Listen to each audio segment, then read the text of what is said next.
कहानी की शुरुआत में एक आदमी सड़क पर भयंकर ट्रैफिक में फंसा हुआ था। अचानक से एक जोरदार टक्कर की आवाज हुई। एक पुलिस वाले ने उसकी गाड़ी के शीशे में जोरदार टक्कर मारी और बिना रुके सीधा निकल गया। अपना ये आदमी कोई ऐरा गैरा नहीं था, बल्कि यूएन का एक बहुत ही तगड़ा सीक्रेट एजेंट था। इस अजीब हरकत को देखते ही उसका माथा ठनका और वो समझ गया कि दाल में कुछ काला है। और भाई साहब, अगले ही पल आगे वाले चौराहे पर एक बहुत बड़ा धमाका हो गया। इस बार एक और पुलिस वाला भागता हुआ आया और उसने हमारे हीरो को गाड़ी से बाहर निकलने से मना किया। तभी अचानक उस पुलिस वाले को एक गाड़ी ने इतनी जोर से टक्कर मारी कि वो हवा में उड़ गया। टक्कर मारने के बाद भी वो ट्रक रुका नहीं, बल्कि सड़क पर पागलों की तरह अंधाधुंध दौड़ता रहा। साफ लग रहा था कि ट्रक का ड्राइवर अब नॉर्मल इंसान नहीं रहा। अपने गैरी ने जैसे ही ये सब देखा, तुरंत एक्सीलेटर पर पैर दबाया और ट्रक ने जो रास्ता बनाया था उसी के पीछे पीछे अपनी गाड़ी भगाकर वहाँ से निकलने की सोची। लेकिन जैसे ही वो चौराहे पर पहुँचे, ट्रक जोरदार आवाज के साथ पलट गया। गैरी अभी बचने की कोशिश कर ही रहा था कि साइड से अचानक एक एम्बुलेंस आई और उनकी गाड़ी से टकरा गई। किस्मत अच्छी थी कि उनकी गाड़ी मजबूत थी, इसलिए परिवार में किसी को खरोंच तक नहीं आई। लेकिन भाई, पूरी सड़क पर हाहाकार मचा हुआ था। बहुत सारे लोग पता नहीं किस अजीब से वायरस का शिकार हो गए थे। वो सब ज़ॉम्बी बन चुके थे और नॉर्मल लोगों पर जानवरों की तरह झपट रहे थे। गैरी ने फुर्ती दिखाते हुए तुरंत अपनी छोटी बेटी को गाड़ी से बाहर निकाला। तभी उसकी नजर बगल में पड़ी, जहाँ उसने अपनी आंखों से एक नॉर्मल इंसान को काटे जाने के बाद ज़ॉम्बी बनते हुए पूरा सीन देखा। गैरी ने नोटिस किया कि काटे जाने से लेकर ज़ॉम्बी बनने में सिर्फ और सिर्फ 12 सेकंड लग रहे थे। अपनी जान बचाने के लिए गैरी ने एक बड़ी सी गाड़ी ढूंढी और भागने के लिए उसे स्टार्ट करने लगा। लेकिन तभी एक ज़ॉम्बी उनके दरवाजे पर आ धमका। सही टाइम पर गैरी ने एक जोरदार लात रसीद की और ज़ॉम्बी को दूर फेंक दिया। चारों लोगों का ये परिवार बड़ी मुश्किल से जान बचाकर एक थोड़ी सेफ जगह पर पहुंचा। लेकिन भाई, वहाँ भी पहले से ही बवाल मचा हुआ था। बहुत सारे लोग पागलों की तरह दुकानों से खाने पीने का सामान लूट रहे थे। टाइम बचाने के लिए इन चारों ने अलग अलग होकर सामान इकट्ठा करने का फैसला किया। लेकिन थोड़ी ही देर में छोटी बेटी के चीखने की आवाज आई। गैरी भागकर वहाँ गया तो देखा कि 2 गुंडे लूटपाट कर रहे हैं। एक गुंडे ने बंदूक निकाली और गोली चला दी। फिर क्या था, अपना गैरी भी कहाँ पीछे हटने वाला था। उसने भी अपनी बंदूक निकाली और लगातार 2 गोलियां दागकर उसे वहीं ढेर कर दिया। तभी इत्तेफाक से एक पुलिस वाला वहाँ से गुजरा और उसने गैरी को खून करते हुए देख लिया। गैरी ने डर के मारे तुरंत अपने हाथ ऊपर कर लिए और समझाने की कोशिश की। लेकिन भाई साहब, पुलिस वाले ने उस पर बिल्कुल ध्यान नहीं दिया, क्योंकि वो खुद वहाँ मुफ्त का माल लूटने आया था। जब गैरी सुपरमार्केट से बाहर निकला तो देखा कि उसकी गाड़ी ही चोरी हो गई है। उसकी पत्नी ने बोला कि पहले पास वाले एक बिल्डिंग में छिप जाते हैं। वहाँ भागते टाइम गैरी को यूएन के एक बड़े अफसर ब्लैक भाई का फोन आया। ब्लैक भाई ने कहा कि टेंशन मत लो, आज आधी रात को वो उन्हें लेने के लिए बिल्डिंग की छत पर एक हेलीकॉप्टर भेजेंगे। लेकिन भाई, उस बिल्डिंग के इलाके में तो पहले ही ज़ॉम्बियों ने कब्जा कर रखा था। तभी आसमान से अचानक एक ज़ॉम्बी आ गिरा। पलक झपकते ही गैरी और उसका परिवार बिल्डिंग के अंधेरे रास्ते में भाग रहा था और ज़ॉम्बियों का एक बड़ा झुंड पागलों की तरह उनका पीछा कर रहा था। मौत के मुंह से बाल बाल बचने के बाद उनकी मुलाकात एक ऐसे मैक्सिकन परिवार से हुई जो अभी तक ज़ॉम्बी नहीं बना था। इस मैक्सिकन परिवार ने न सिर्फ गैरी के परिवार को अपने घर में पनाह दी, बल्कि अपना खाना भी उनके साथ शेयर किया। अगली सुबह गैरी का परिवार वहाँ से निकलने की तैयारी करने लगा। वो चाहते थे कि मैक्सिकन परिवार भी उनके साथ चले, लेकिन उस आदमी ने मना कर दिया। उसे लग रहा था कि कोई भी जिंदा छत तक नहीं पहुँच पाएगा। गैरी ने भी ज्यादा जिद नहीं की। फिर उसने अपना जुगाड़ तैयार करना शुरू किया। अपनी बंदूक के आगे एक चाकू बांधा और टेप से अपने हाथ पर मैगजीन बांध ली ताकि कोई ज़ॉम्बी काटे तो दांत न गड़े। पूरी तरह तैयार होने के बाद गैरी अपने परिवार को लेकर कमरे से बाहर निकला और छत पर जाने के लिए सीढ़ियों की तरफ चल दिया। लेकिन तभी एक ज़ॉम्बी आ गया, जिसे तुरंत उसने एक गोली में ढेर कर दिया। गन की आवाज सुनकर 2 और ज़ॉम्बी पीछे लग गए। गैरी अपनी पत्नी के साथ लगातार भागता रहा और जब उसने देखा कि अब बहुत पास आ गए हैं, तब उसने सीधा अलमारी उन पे धकेल दिया और आगे बढ़ता रहा। फिर अपने बच्चों को अपना बैग दिया और अकेले ही ज़ॉम्बी से भिड़ गया। परिवार जल्दी ही छत पर पहुंच गया। औरत ने तुरंत एक फ्लेयर जलाया, जिससे इनका लोकेशन पता चल गया। अचानक गैरी छत पर आया और सीधा बिल्डिंग के किनारे जाके खड़ा हो गया और गिनती गिनने लगा। पूरे 12 सेकंड गिनने के बाद उसकी जान में जान आई। असल में ज़ॉम्बी का खून उसके मुंह में चला गया था। तभी हेलीकॉप्टर भी आ गया। गैरी तुरंत दौड़ा और दरवाजे को कसकर दबाया ताकि ज़ॉम्बी बाहर न आ सके। जल्दी ही उसका परिवार हेलीकॉप्टर में बैठ गया। आर्मी की मदद के बाद वो तुरंत दौड़ा और वो भी हेलीकॉप्टर में बैठ गया। इसके बाद परिवार को तुरंत यूएन के एक बहुत बड़े पानी वाले जहाज पर पहुंचा दिया गया। यूएन के बड़े अफसर ब्लैक भाई काफी देर से उनका वेट कर रहे थे। परिवार को सही सलामत सेटल करने के बाद ही ब्लैक भाई ने गैरी को सारी सच्चाई बताई। उसने बताया कि भाई, देश का राष्ट्रपति भी ज़ॉम्बी बन चुका है। जमीन पर जितने भी कमांड सेंटर थे सब तबाह हो चुके हैं और अब ये इकलौता कमांड सेंटर सिर्फ समुद्र के बीचों बीच पानी पर चल रहा है। गैरी का परिवार यहाँ आराम से इसलिए रह पा रहा है क्योंकि गैरी यूएन का सबसे टॉप लेवल का सीक्रेट एजेंट रह चुका है और उसने अपनी जिंदगी में बहुत सी लड़ाइयाँ लड़ी हैं। इसीलिए अब उसे एक वायरस के डॉक्टर को अपने साथ लेकर वायरस की जड़ का पता लगाने के लिए साउथ कोरिया जाना होगा, क्योंकि जब तक वायरस की जड़ का पता नहीं चलेगा तब तक ज़ॉम्बी वायरस की कोई वैक्सीन नहीं बन पाएगी। भाई साहब, ये मिशन सुनकर तो ऐसा लगा जैसे किसी ने सीधे आग के कुएं में धक्का दे दिया हो। गैरी का दिल ये काम करने के लिए बिल्कुल राजी नहीं था, लेकिन वहाँ के जनरल ने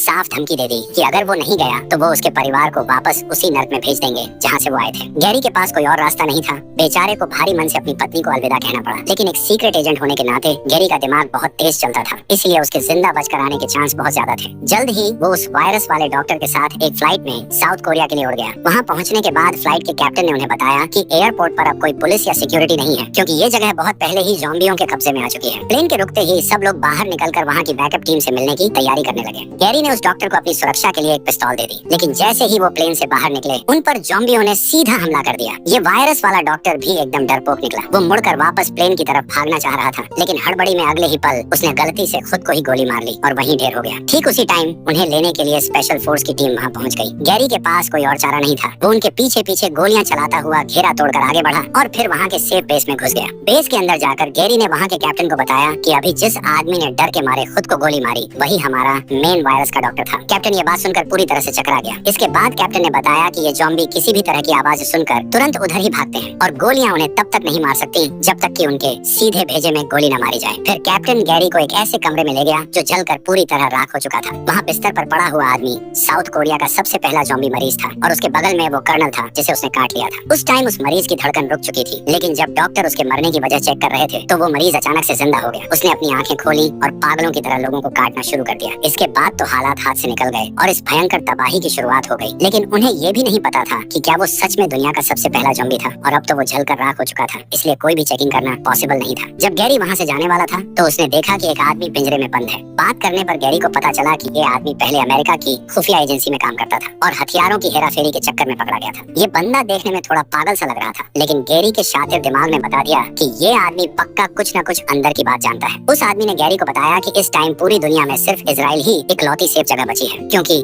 वहाँ के नेता को पहले ही इस वायरस की भनक लग गई थी और उन्होंने 100 मीटर ऊंची एक बहुत बड़ी दीवार बनवा दी थी ताकि ज़ॉम्बी बाहर ही रहें। हालांकि इस बात पर पूरा भरोसा नहीं था, फिर भी गैरी को लगा कि एक बार इजराइल जाकर चेक करना चाहिए। उनका प्लेन जल्द ही उड़ चला और पूरी रात हवा में रहने के बाद वो इजराइल के ऊपर पहुँच गए और भाई साहब वहाँ सच में सब कुछ एकदम सेफ था। सेफ लैंडिंग करने के बाद गैरी ने कैप्टन को प्लेन में ही रुकने और किसी भी टाइम उड़ने के लिए तैयार रहने को कहा और खुद यूएन की अपनी पावर का इस्तेमाल करके वहाँ के प्रभारी से जा मिला। गैरी ने सीधे पूछा कि भाई तुमने वायरस का इतनी जल्दी पहले से कैसे पता लगा लिया? प्रभारी ने भी कुछ नहीं छिपाया। उसने बताया कि उन्हें एक भारतीय जनरल का एक मैसेज मिला था जिसमें लिखा था कि भारत ज़ॉम्बियों से जंग लड़ रहा है। हालांकि उन्हें इस बात पर ज्यादा यकीन नहीं हुआ था, लेकिन फिर भी अपनी सेफ्टी के लिए उन्होंने एक बहुत ऊंची दीवार खड़ी कर दी। इसके बाद प्रभारी गैरी को पूरा इलाका दिखाने ले गया। उसने बड़ी कॉलर टाइट करके बताया कि वो लगातार बाहर के लोगों को अंदर पनाह दे रहे हैं, क्योंकि आखिर हर एक इंसान को बचाने का मतलब है दुनिया में एक ज़ॉम्बी कम होना। तभी एक हेलीकॉप्टर चेकिंग करने के लिए ऊंची दीवार से बाहर की तरफ उड़ा। दीवार के अंदर और बाहर की दुनिया एकदम अलग थी। दीवार के बाहर तो ऐसा लग रहा था जैसे ज़ॉम्बियों की कोई भयंकर रैली चल रही हो। पैर रखने की जगह नहीं थी और दीवार के अंदर जिन लोगों की जान बचाई गई थी वो लोग खुशी के मारे माइक पकड़कर जोर जोर से गाने गा रहे थे। वो लोग माइक पर गा रहे थे, लेकिन भाई किसी ने सपने में भी नहीं सोचा था कि माइक की इतनी तेज आवाज बाहर ज़ॉम्बियों के कान में पड़ जाएगी। जो ज़ॉम्बी पहले इधर उधर फालतू में घूम रहे थे वो सब फुल स्पीड में ऊंची दीवार की तरफ दौड़ने लगे और देखते ही देखते पलक झपकते ही उन्होंने एक के ऊपर एक चढ़कर ज़ॉम्बियों की एक लंबी सी सीढ़ी बना ली। इस टाइम हमारा गैरी प्रभारी से पूछ ही रहा था कि ये वायरस आखिर आया कहाँ से। प्रभारी ने कहा कि उसे कुछ नहीं पता और इसी बीच ज़ॉम्बियों की वो सीढ़ी लगभग दीवार के एकदम ऊपर तक पहुँच गई। गैरी को तब जाकर समझ आया कि अब बहुत देर हो चुकी है। उस टाइम तक दीवार के अंदर बारिश की तरह ज़ॉम्बी जमीन पर टपकने लगे और वहाँ मौजूद भीड़ में तुरंत भयंकर भगदड़ मच गई। अब ज़ॉम्बियों को फिर से खाने के लिए इंसानों की एक अच्छी खासी दावत मिल गई थी। प्रभारी ने बिना टाइम वेस्ट किए तुरंत सैनिकों की एक टीम को गैरी को सेफ एयरपोर्ट तक पहुंचाने का ऑर्डर दिया। उसने हेलीकॉप्टर के पायलट को अपनी बड़ी वाली मशीन गन से अंधाधुंध गोलियां चलाने को कहा, लेकिन ज़ॉम्बी इतने सारे थे कि वो गोलियां भी ऐसे लग रही थी जैसे किसी हाथी को सुई चुभ हो रहे हों। शहर के सैनिकों की गोलियां भी इधर उधर चल रही थी जिनका ज़ॉम्बियों पर कोई असर नहीं हो रहा था। इस टाइम गैरी भागते हुए जब पीछे मुड़कर देखता है तो उसे एकदम झकझोर देने वाला सीन देखा। एक बूढ़ा आदमी ज़ॉम्बियों के बीचों बीच खड़ा था और ज़ॉम्बी उसे छोड़कर साइड से निकल रहे थे, लेकिन इस टाइम ऊंची दीवार का वो हिस्सा भी ज़ॉम्बियों के कब्जे में आ चुका था और बहुत सारे ज़ॉम्बी अंदर आ चुके थे। गैरी इन सब बातों पर ज्यादा ध्यान नहीं दे पाया, उसे बस अपनी जान बचाकर भागना था। अचानक एक सैनिक का ध्यान भटका और ज़ॉम्बियों ने उसे खींच लिया। उस सैनिक को समझ आ गया कि अब वो बचने वाला नहीं है। उसने बिना सोचे सीधे अपने ग्रेनेड की पिन निकाली और एक जोरदार धमाके के साथ ज़ॉम्बियों के साथ साथ खुद के भी चीथड़े उड़ा लिए। लेकिन इससे पहले कि कोई चैन की सांस ले पाता, ज़ॉम्बियों की एक और भयंकर सुनामी आ गई। अब पीछे हटने का कोई रास्ता नहीं बचा था, इसलिए सब लोग जान बचाने के लिए तुरंत पास के घर में घुस गए। तभी गैरी ने एक और हैरान करने वाला सीन देखा। कैंसर का इलाज करवा चुके एक छोटे से बच्चे को भी ज़ॉम्बी बिल्कुल नहीं छू रहे थे। ऐसा लग रहा था कि ये ज़ॉम्बी खाने के मामले में बहुत नखरे वाले हैं। गैरी के दिमाग की बत्ती जली और उसे कुछ कुछ समझ आने लगा। लेकिन भाई इस टाइम को एक्सपेरिमेंट करने का टाइम थोड़ी था। पीछे से आ रही ज़ॉम्बियों की खतरनाक भीड़ को रोकने के लिए सैनिक ने 2 ग्रेनेड फेंके। 2 जोरदार धमाके हुए और थोड़ी देर के लिए मामला शांत हो गया। तभी एक लेडी सोल्जर आगे बढ़कर चेक करने लगी। अचानक से एक ज़ॉम्बी ने गैरी को काटने की कोशिश की। लेडी सोल्जर ने अपनी पूरी ताकत लगाकर उस ज़ॉम्बी जॉम्बी को दूर फेंक दिया। लेडी सोल्जर ने फिर से लगातार 2 गोलियां चलाई, लेकिन इस धक्का मुक्की में उस जॉम्बी ने लेडी सोल्जर को काट लिया। गैरी ने 1 सेकंड की भी देरी नहीं की, तुरंत अपना धारदार चाकू निकाला और एक ही झटके में उसका हाथ काट कर अलग कर दिया। फिर जल्दी जल्दी सेकंड गिनते हुए उसके कटे हाथ पर पट्टी बांधी। भगवान का शुक्र था कि वायरस शरीर में फैलने से वहीं रुक गया। फिर जैसे ही वो सब उस बिल्डिंग से बाहर निकले और भागने के लिए हेलीकॉप्टर में बैठने वाले थे, तो देखा कि हेलीकॉप्टर तो नीचे उतर ही नहीं सकता, उसके ऊपर छोटे छोटे जॉम्बी लटके हुए थे। देखते ही देखते हेलीकॉप्टर हवा में डगमगाने लगा और फिर वहीं पर ब्लास्ट हो गया। गैरी के पायलट ने जब सुना कि जो हेलीकॉप्टर उन्हें लेने आ रहा था वो क्रैश हो गया है, तो भाई साहब वो सीधा वहाँ से दुम दबाकर रफू चक्कर हो गया। बाप रे बाप, इस टाइम पूरा का पूरा शहर एक नर्क बन चुका था और जॉम्बी पूरी सड़क पर खुलेआम घूम रहे थे। जब तक गैरी भागकर एयरपोर्ट पहुंचा, उसका प्लेन हवा में उड़ चुका था। शुक्र है कि एकदम लास्ट मोमेंट पर उन सब ने मिलकर एक पैसेंजर प्लेन को रोक लिया और किसी तरह अपनी जान बचा ली। प्लेन के अंदर गैरी को अचानक उस बूढ़े आदमी और बच्चे की याद आई जिन्हें जॉम्बी नहीं काट रहे थे। उसके दिमाग में एक बहुत ही तगड़ा और खतरनाक आइडिया आया। उसने तुरंत कैप्टन को बोला कि प्लेन का रास्ता बदलो और सीधा WHO सेंटर चलो। लेकिन रास्ते में कुछ छोटे छोटे कुत्ते टॉयलेट के दरवाजे की तरफ देखकर जोर जोर से भौंकने लगे। एयर होस्टेस समझ गई कि कुत्ते क्या कहना चाह रहे हैं और वो दरवाजा खोलने गई। अंदर से फिर जॉम्बियों का एक पूरा झुंड बाहर निकल आया। गैरी ने तुरंत जाकर देखा तो पूरा का पूरा प्लेन जॉम्बियों से भरा हुआ था। गैरी ने तुरंत सबको चुप रहने का इशारा किया और सारे बैग सूटकेस लाकर रास्ते में लगा दिए ताकि जॉम्बी आगे ना आ सके। लेकिन वहाँ एक बेवकूफ आदमी के हाथ से सूटकेस फिसलकर जोर से जमीन पर गिर गया और बाजी पूरी तरह से पलट गई। अब प्लेन में भागने की तो कोई जगह थी नहीं। गैरी ने हालात को देखते हुए उस लेडी सोल्जर के पास से एक ग्रेनेड उठाया और फेंक दिया। उसने ग्रेनेड जॉम्बियों को उड़ाने के लिए नहीं बल्कि प्लेन को उड़ाने के लिए फेंका था। किस्मत अच्छी थी कि इस जुगाड़ से हवा के प्रेशर के कारण जॉम्बियों का पूरा झुंड प्लेन से बाहर हवा में खींच गया। एकदम आखिरी पलों में गैरी और लेडी सोल्जर ने फटाफट अपनी सीट बेल्ट बांध ली, लेकिन प्लेन का इंजन बंद हो चुका था और वो तेजी से जमीन की तरफ क्रैश लैंडिंग करने लगा। जब गैरी को होश आया तो उसने देखा कि उसकी कमर में लोहे का एक नुकीला टुकड़ा घुसा हुआ है। अच्छी बात ये थी कि लेडी सोल्जर अभी भी जिंदा थी। दोनों एक दूसरे को सहारा देते हुए आधा दिन तक पैदल चले, तब जाकर वो पास के WHO सेंटर पहुंचे। गैरी तो दरवाजे के अंदर घुसने से पहले ही बेहोश होकर गिर पड़ा। उधर UN के उस कैप्टन का गैरी से कोई कांटेक्ट नहीं हो पा रहा था। उसे लगा कि गैरी मारा गया है, इसलिए उसने बहुत ही घटिया हरकत की और सीधे उसके परिवार को अपने जहाज से निकालकर एक रिफ्यूजी कैंप में फेंक दिया। कुछ दिनों बाद जब गैरी को होश आया और उसे पता चला कि उसके परिवार को वहाँ से निकाल दिया गया है, तो उसे भयंकर गुस्सा आया। उसने सोच लिया कि अब वो ये काम छोड़ देगा। लेकिन फिर गैरी ने सोचा कि पूरी दुनिया के इंसान अभी भी उसके भरोसे बैठे हैं, इसलिए उसने अपना गुस्सा थूका और वापस काम पर लग गया। उसने WHO के डॉक्टरों को बताया कि ये ज़ॉम्बी सिर्फ उन लोगों को चुन चुन कर काटते हैं जो एकदम फिट और स्वस्थ होते हैं, और जो लोग बीमार होते हैं उन्हें ये इग्नोर कर देते हैं। गैरी के दिमाग में एक ढांसू आइडिया था। उसने सोचा कि क्यों ना लोगों के शरीर में एक ऐसा खतरनाक वायरस डाल दिया जाए जिसका इलाज किया जा सकता हो। इससे ज़ॉम्बियों को लगेगा कि ये लोग बीमार हैं और वो उन पर हमला नहीं करेंगे। डॉक्टरों को भी ये आइडिया एकदम सही लगा और सबसे अच्छी बात ये थी कि उनके पास टेस्ट करने के लिए एक ज़ॉम्बी भी मौजूद था। लेकिन मुसीबत ये थी कि वायरस के सैंपल भी सेक्शन की लैब में रखे थे, जो बहुत पहले ही ज़ॉम्बियों का अड्डा बन चुका था। लेकिन भाई, एक्सपेरिमेंट तो करना ही था, इसलिए गैरी और बाकी लोगों को अपनी जान हथेली पर रखकर वहाँ जाना ही पड़ा। जैसे ही वो तीनों B सेक्शन में घुसे, एक डॉक्टर का पैर गलती से एक बोतल से टकरा गया। शुक्र है कि आसपास कोई ज़ॉम्बी नहीं था। फिर वो लोग आगे बढ़ने ही वाले थे कि वो डॉक्टर पीछे मुड़ते ही एक अलमारी से टकरा गया और आवाज हो गई और ज़ॉम्बी तुरंत एक्टिव हो गए। लेडी सोल्जर ने फुर्ती दिखाते हुए एक ही गोली में एक ज़ॉम्बी को ढेर कर दिया, लेकिन बंदूक की आवाज इतनी तेज थी कि बाकी सारे ज़ॉम्बी भी भागकर वहाँ आ गए। गैरी ने अपना दिमाग दौड़ाया और सीढ़ियों को जोर जोर से पीटना शुरू कर दिया। वो शोर मचाकर सारे ज़ॉम्बियों को अपनी तरफ बुलाना चाहता था ताकि अंदर फंसे दोनों लोगों को वहाँ से निकलने का मौका मिल सके। गैरी भागता रहा और ज़ॉम्बियों को चकमा देता रहा। फिर उसने एक ज़ॉम्बी को ढेर कर दिया। वो बस आराम कर ही रहा था कि एक और ज़ॉम्बी सीधा उसकी तरफ आने लगा। उसने पूरा दम लगा के अपना हथियार निकाला और एक ही बार में बेचारे को ढेर कर दिया। लेकिन जब लेडी सोल्जर और वो डॉक्टर लैब के दरवाजे पर पहुंचे तो उन्होंने देखा कि ज़ॉम्बियों की एक पूरी फौज ने दरवाजा रोक रखा है। वो दोनों तुरंत पीछे मुड़कर भागे, जिसका नतीजा ये हुआ कि सारे ज़ॉम्बी उनके पीछे लग गए और बेचारों को वापस इस सेक्शन में भागना पड़ा। जब ज़ॉम्बियों का ध्यान भटक गया तो गैरी मौका देखकर चुपचाप लैब में घुस गया। लेकिन अब दिक्कत ये थी कि उसे कौन सा वायरस लेना चाहिए। ये तो एकदम अंधेरे में तीर चलाने वाली बात थी। उसने वायरस का एक बड़ा सा डिब्बा उठाया और जाने लगा। लेकिन जैसे ही वो दरवाजे से